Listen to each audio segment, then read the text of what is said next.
Kingdom Hearts, the series that is a combination of Final Fantasy and Disney stories that had a sort of beta version of the combat of the more recent Final Fantasy games.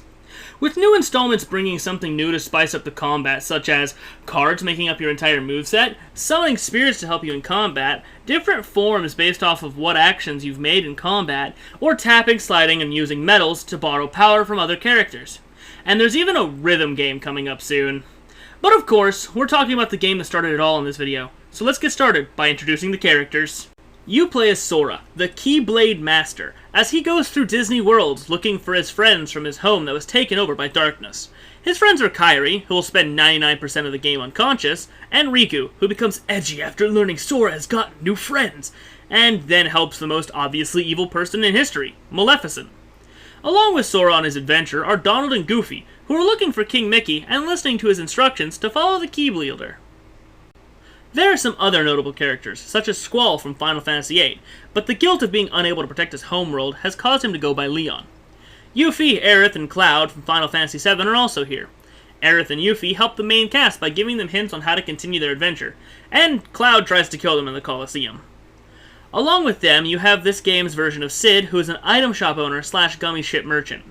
You've also got world-specific characters from their respective worlds, such as Ariel in Atlantica, Pooh in the 100-Acre Woods, etc.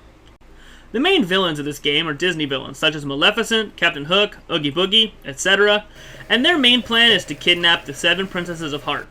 The way the characters are portrayed feels like they actually tried, excluding the Tarzan world, but I'll get into that later. With characters being out of the way, let's move on to the combat. The combat is rather difficult, especially when dealing with specific bosses like Ansem or Maleficent, but really all you need to do is learn how to dodge or block their attacks and it makes them slightly easier. Everything is set to one button, and the only way to change between the different abilities at Sora's disposal is by navigating a menu mid-battle or equipping them to shortcuts. Of course, there are other abilities which you have to equip while out of battle that can be activated with the triangle button, such as Sonic Blade, which you get from Cloud. I actually really enjoy the combat of the Kingdom Hearts series, which usually follows the same recipe. I shouldn't forget Donald and Goofy, who are also here. Donald's magic is very strong and nice to have as extra damage, but it's not very fun seeing Donald being constantly dead mid-battle. Goofy is the party tank and can be a very good damage character as well. He also carries the role of support as he gets the most item slots out of the entire party. You also have the world-specific party members, but I don't usually use them as it ruins my team dynamic. Outside of combat, you'll find puzzles and platforming. The puzzles aren't too confusing and can usually be solved in a matter of a minute and a half. The platforming is where things can get difficult, since Sora jumps around like he's constantly wearing moon shoes. This is fixed slightly when you unlock high jump, as it gives you more height and distance. But really, Sora never got rid of the moon shoes. He just decided to huff helium as well. I actually rather hate the first Kingdom Hearts movement more and more as the game progresses, until my hatred hits an apex in Hollow Bastion as I am forced to fight on small platforms with janky movement until I fall and have to redo it all! I can't say that I hate the combat, even though there are many issues with the movement that can make some fights hard. It was a good system for the time that has evolved into something greater. I'd have to give the whole system a 7 out of 10. So, let's talk about each world on their own, shall we? When you first start the game, you find yourself in Destiny Islands, where Sora, Riku, and Kairi are planning to build a raft and sail away to other worlds, even though they don't live on the island. It's just their clubhouse, and they have to use paddle boats to get to said island. Do Sora's chores on the island to prepare them for their journey, and have a janky race with Riku across the treetops to see who gets to name the raft. Once you finish with that, the gang heads home for the night, when suddenly a huge storm moves in. So Sora goes to check on the raft, only to find that things aren't right when he gets there. He sees Riku and Kairi's boats. Shadows start popping up, and Sora has to make his way to Riku, who promptly gets swallowed by the darkness. Sora heads to the hidden door in the cave on the island, and is blown away, straight into a fight with Darkseid. Not my favorite world, but we have to start somewhere. The pacing in this world is a bit slow since you have to wander around and get all the items for the scavenger hunt for Kairi. The race with Riku is difficult with Sora's moon shoe jumps, as you can easily over or undershoot the jumps across the trees. Going across the island toward Riku can be a chore with the multitude of shadows everywhere, but they are easy enough to dodge. And last but not least, the dark side fight, which is a nice way to show that Sora's dreams are coming to reality, considering you first see Darkseid in the tutorial / his dreams. I like Destiny Islands, even though there are parts I don't like about it, but I still need to know, will Sora ever go back to his mother for dinner? 7 out of 10. On to Traverse Town, which is a hub world of sorts, being one of the only places you have to actively return to in order to progress the story. Upon waking up, you meet Leon, who then beats you to a pulp, even if you win. You wake up in a hotel room that is just on the other side of the wall from Donald and Goofy, who are getting the same lesson as Sora. As Heartless fill the 2 hotel rooms, Sora goes off to fight them. Shortly afterward, Donald and Goofy fly off a balcony onto him. They fight through an onslaught of Heartless, and when the minions have been destroyed, a mini-boss appears. Upon its defeat, the main trio have their first conversation and party up. After a couple of worlds, you come back to Traverse Town and solve a puzzle in order to reveal the keyhole. When you get close to the keyhole, however, the world boss shows up, and it looks oddly familiar. You are also forced to help Merlin by grabbing his book that he left for Sid to repair, but since it's missing pages, you have to collect them. So I'll talk about that world later. Traverse Town is a really enjoyable world for me. It's not the best, but I don't dread having to complete it as soon as it comes up on my map. 8 out of 10. So this isn't a world per se, but I have to include it. The Gummy Ship missions. I personally don't like the Gummy Ship missions in Kingdom Hearts 1. But I don't really like the gameplay of Star Fox either, so that could be a huge factor. The Gummy Ship missions consist of mostly going through obstacles and shooting heartless ships or boulders in your way. The levels aren't really difficult, but they did fill me with a sense of dread every time I finished a world and had to head to the next one. The only thing that makes these interesting to me is the optional objective once you start a mission for the second time, as they each have challenges that you can complete at your leisure. Once again, I have to mention that I just don't like the gameplay of these sections. I can play and clear them in all their challenges, but that doesn't make me like them. 4 out of 10. So here we hit a split decision, because after Traverse Town, you can choose to go to Wonderland or Olympus Coliseum, but for the sake of this video, we'll go to Wonderland first. As you enter Wonderland, you find yourself in a hallway that leads to a room that contains the oh-so-memorable tiny door. Sora and the gang try going through, but ultimately fail, at least until they find a bottle on the table, which, when they drink it, shrinks them down. Now that they are small, they don't enter the door. Rather, they go through a hole in the wall and find themselves in the Queen's garden. Alice is in trouble. She's being accused of trying to steal the Red Queen's heart, and only Sora can find all the evidence to prove her innocence. Wonderland is an interesting area to explore, since all the doorways go to places you wouldn't expect on your first try, so it's easy to get lost. But that doesn't make it any less fun. It really captures the essence of Wonderland. On subsequent playthroughs, though, it's fairly easy to remember which way to go to reach the end as fast as possible. Once you've gathered all the evidence, then head back to the garden for the trial. Present your evidence and the Queen will forge her own evidence, and shuffle the boxes around so you can't tell which box is yours. Pick a box, and no matter what you get, the Queen votes Alice off as the imposter.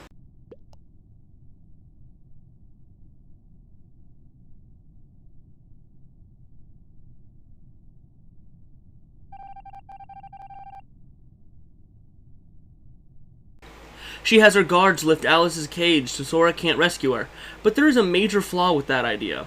The tower the guards use to lift the cage is in the middle of the garden, which Sora can easily reach and destroy. The card soldier fight is really fun to me because it's nice to not be only fighting Heartless all the time. When Sora goes to check on Alice, he finds that she's been kidnapped. Sora then wanders through Wonderland in search of Alice, but finds that she is no longer in the world. Sora has to fight one of the worst early game bosses, as you don't have enough MP to hit it with fire a lot, and he destroys your only way of getting high enough for melee to work properly. After it is beat, the game's first keyhole appears, explaining why the hero's weapon is an oversized key. Once the keyhole is locked, the party goes off in search of other worlds to complete their mission. Honestly, I really like this world, and past the first playthrough, it feels like it goes by too fast. 8 out of 10. Next up, we have Olympus Coliseum, which features Hercules from his title movie. It doesn't have a lot of story other than Hades trying to kill Hercules and failing. As a playable world, it's just a bunch of fights one after the other, or spread out depending on when in the story you decided to go to it. It is the easiest place to grind for XP once you can do some title fights. I enjoyed it, as when you are near the end of the game, you can enter a tournament of 50 fights, with one of them being Sephiroth from Final Fantasy VII. 7 out of 10. After conquering the challenges of the Coliseum, we head towards Deep Jungle, home to Tarzan. You crash land into this world, losing Donald and Goofy in the process. Upon landing, Sora is attacked by Sabor. After defeating the leopard, it goes in for a second hit, and Tarzan comes in to save the day. Afterward, Sora and Tarzan slide down tree branches into the camp area, where Sora, Donald, and Goofy are reunited. What follows is the most half-assed directional planning in the game, having you backtrack at least 3 times, going through crappy jumping puzzles and then coming back to camp, finding gorillas and going back to camp, saving Jane and going back to camp. Once you're done bashing yourself upside the head trying to get yourself into the mindset of the level designers, you go fight Clayton. This fight is honestly not the best. An invisible chameleon and on top of it is Clayton. Sounds like a good concept, but it feels terrible in action. The fight is still easily beatable, but it isn't really memorable. This world does do a bad job of matching up the pacing of the movie, and its Keyblade looks like a toothbrush.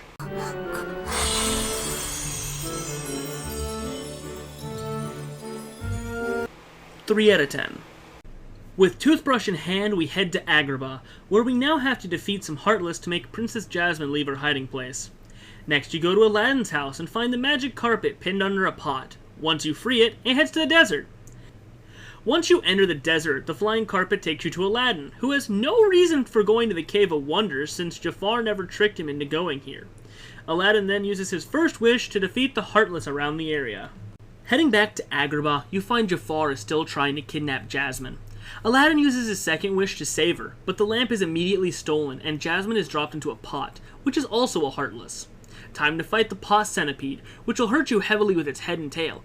But oh no! Jasmine is gone! Obviously, the only place Jafar could have taken Jasmine was the one place he could never go in the movie. So you enter the Cave of Wonders, and have to deal with one of the worst things in the game, large bodies and tight areas. Making your way through, you find your path blocked, so your next course of action is to enter the path underneath everything else that is filled with water. After wandering around enough, you'll find the pillar you need to break in order to keep your adventure moving. We then find a boss fight in the shape of an evil wizard with a watered-down genie. Beating Jafar upside the head with a key until he gets brain damaged is the perfect idea, as he wishes to become a genie himself, leading to an even easier boss fight. This boss fight consists of a genie raining down spells on you while you kill his pet bird. That's it. An all-powerful genie taken down by killing his pet. Overall, I like this world, except for the large bodies and fat bandits that show up here, since most areas are too small to efficiently dodge roll around them. 6 out of 10. Next, I'll be talking about Monstro, the giant whale from Pinocchio, now a world for you to explore. As you're going through the gummy ship mission to go to Atlantica, you are suddenly eaten by a giant whale. Inside, you find Geppetto and Pinocchio. Pinocchio is out exploring the whale, but Geppetto is afraid he'll get hurt, so he has you chase him down. When you finally catch up to Pinocchio, though, Riku decides to be an edgelord and takes Pinocchio further into the whale. Follow Riku through the whale to save his debut kidnapping victim while he complains that you have found new friends. The rooms in this area are not simple at all, looping back within themselves, making no sense whatsoever. Once you finally bumble around into the right direction, you'll find yourself in Monstro's intestine, and that Pinocchio has been captured by a living cage. During this fight, Riku pretends to help Sora by slowly walking around and not actually attacking it. Once you think it's defeated, it pulls a no you and throws Pinocchio down a hole, and Riku follows suit. You find Geppetto begging Riku to give back his son, but Riku gives him no son, stating that he has business with the puppet. You then follow Riku and learn that Monstro's stomach is above its throat, even though basic biology should prevent that from happening. In Monstro's stomach, you fight the living cage again, except this time you actually win, and then Monstro sneezes you out. I like the combat of the area, but hate the area itself as it is super hard to get through if you're thinking linearly. 5 out of 10. This is the world that made me stop trying to beat the game for multiple years. Atlantica. This world is home to Ariel from The Little Mermaid, who wants to be part of the human world, but there's no land in this version. The background music is Under the Sea for the entire area, and they've done so bad with the level design that players had issues getting to the palace, so in the final mix, they added giant arrows to guide you. When you first land in this world, you're taught by Flounder how to swim, which doesn't make getting around the world any better. You talk to King Triton about where to find the keyhole, and in turn he screams at you to leave it alone. So like any good daughter, Ariel shows Sora what she thinks might be the mechanism to reveal the keyhole. You go looking around for the Crystal Trident in an abandoned boat and head back to Ariel's grotto, where you almost reveal the keyhole, but Triton destroys the crystal before you can. This causes Ariel to go hysterical and goes to Ursula for her help. Ursula says that she needs help to sneak into the palace. What a trade! Once there, Ursula steals the trident and runs to her lair, where you have to fight her. Upon finishing the fight, you have apparently killed Flotsam and Jetsam, her pet eels, so she retreats. Once you find her again, she is now using the powers of the trident, so Killer is a huge boss now. Her death being observed by King Triton, he decides to help you reveal the keyhole. I hate the combat in this world. Combos aren't a thing you can do. Magic is your only strong attack in this world, and by this time you don't have much magic or magic increasing items if you were working on a melee build. Not to mention, if you do decide to use your Keyblade to attack, you now have to use the janky swimming controls to get close to your enemy. 0 out of 10! Time to suppress my childhood nostalgia as we hit Halloweentown. The art style for the main characters completely changes here, which I think is a nice touch since it looks more Tim Burton-like. As you enter, you see the Heartless putting on a sort of show in town square, and find that none of them are trying to attack you. Jack has been trying to put the Heartless to work since they appeared in Halloweentown, but feels like their dancing is missing something. Putting 2 and 2 together, he realizes what a Heartless is missing is a heart. Heading to the professor reveals that he is making progress on a heart, but it has this lock that he can't do anything with. So Sora, wielding the Keyblade, unlocks it. When the heart doesn't work, they decide that it must also need memory, so they gather forget-me-nots from Sally. Lock, Shock, and Barrel have been listening in this entire time and steal the heart for Oogie Boogie. After climbing his tower and beating the crap out of the Devil Children, you flip a switch, which opens a hidden door. Entering said door leads to Oogie eating the heart to try and control the Heartless, which fails.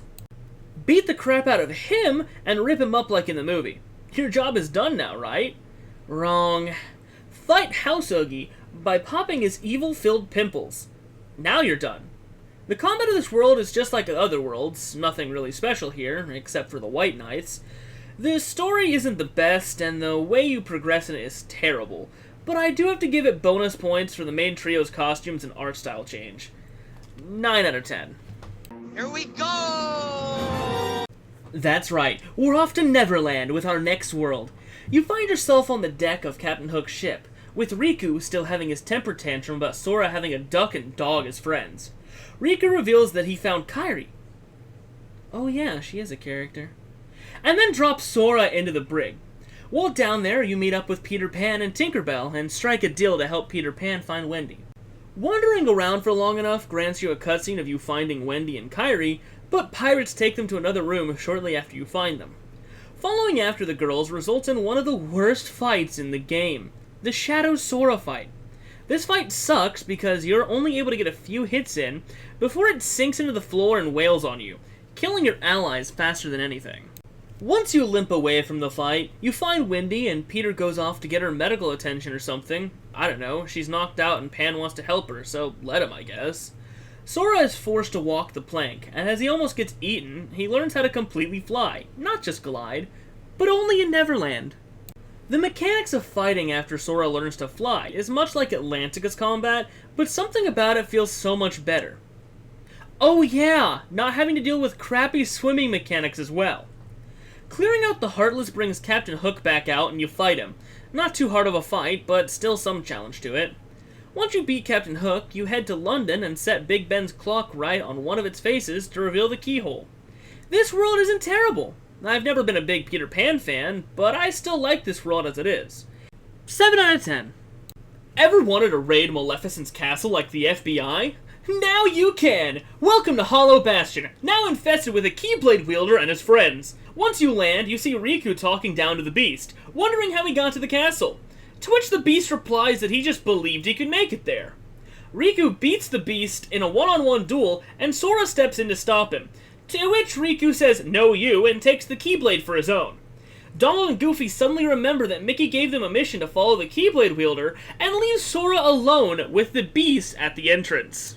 Sora and the Beast team up and give a very memorable area of the game where Sora can't do anything and is reliant on the strength of the Beast in order to make it through the area.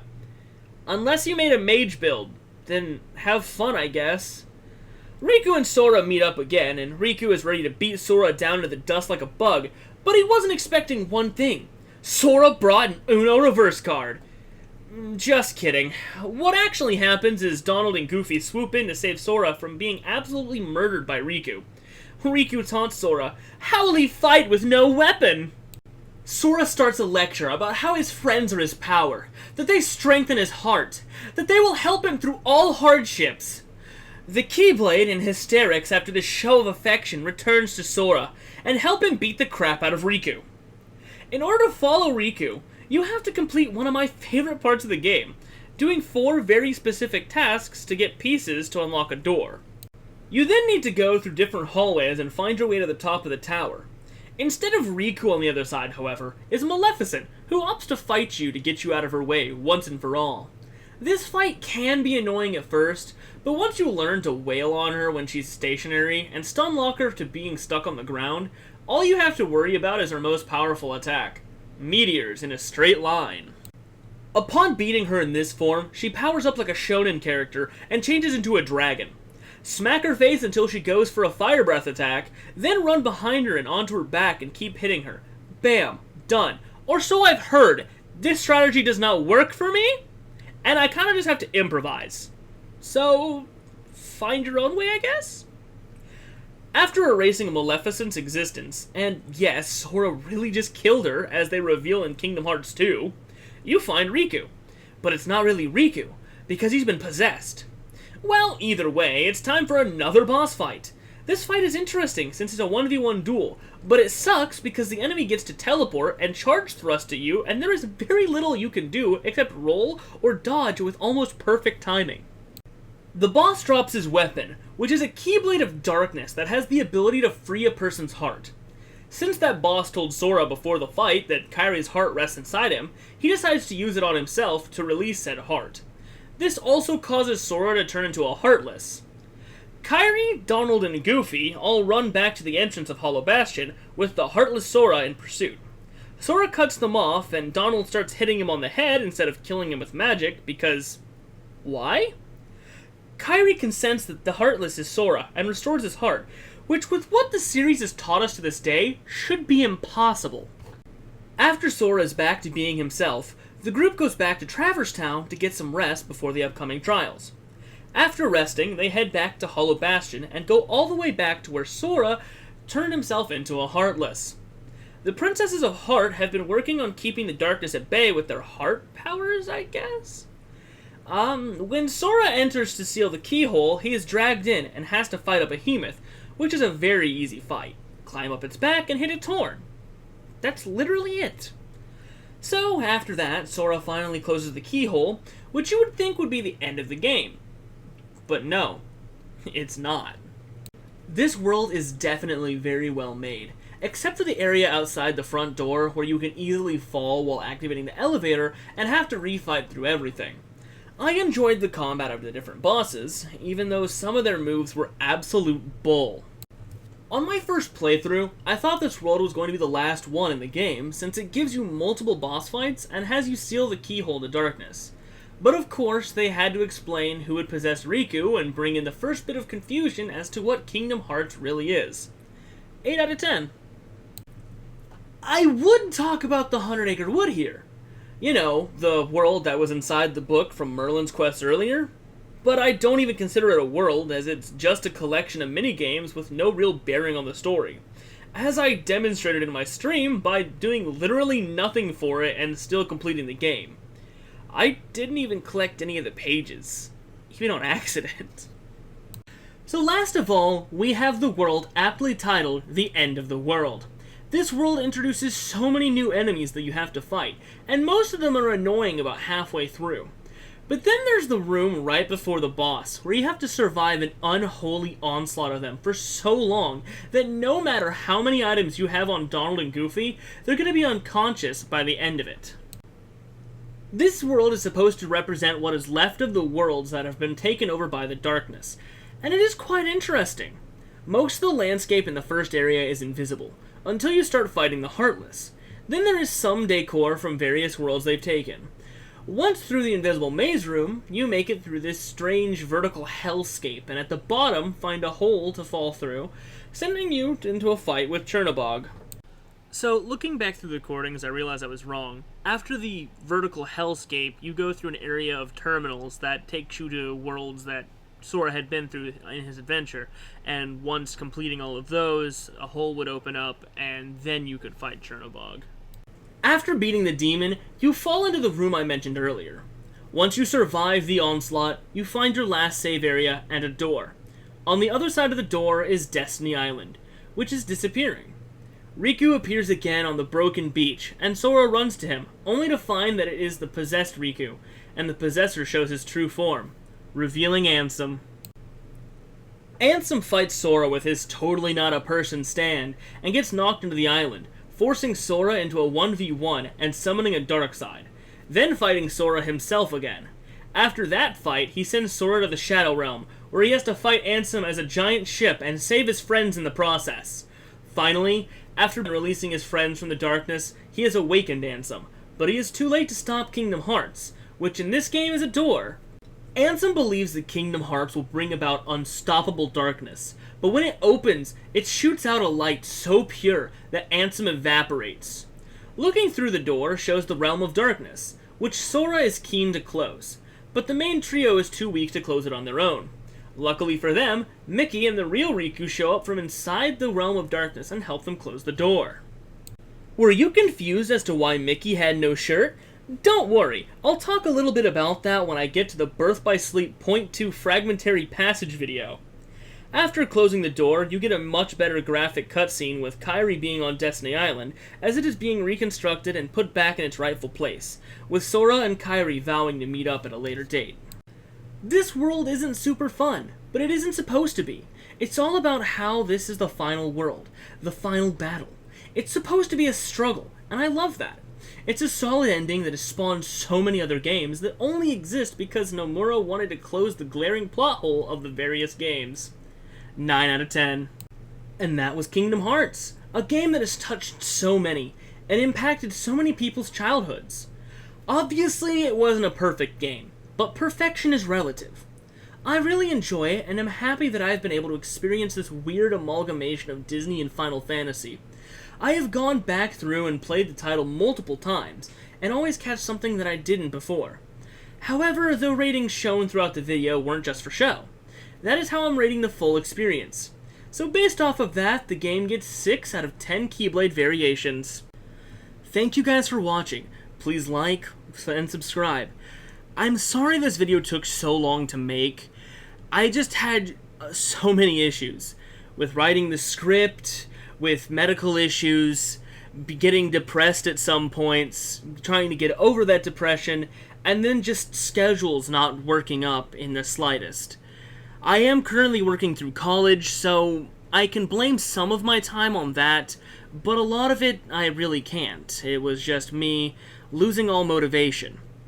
Thank you for sticking around, waiting for the video, or if you're a new-time viewer, sticking this far along in the video.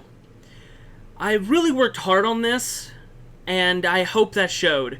I'm trying out a new editing software as well, called Filmora, link in the description, and I hope you guys enjoyed this video. I'll see you in the next video or stream, if you want to catch my stream at twitch.tv/gamerjefftk. Bye.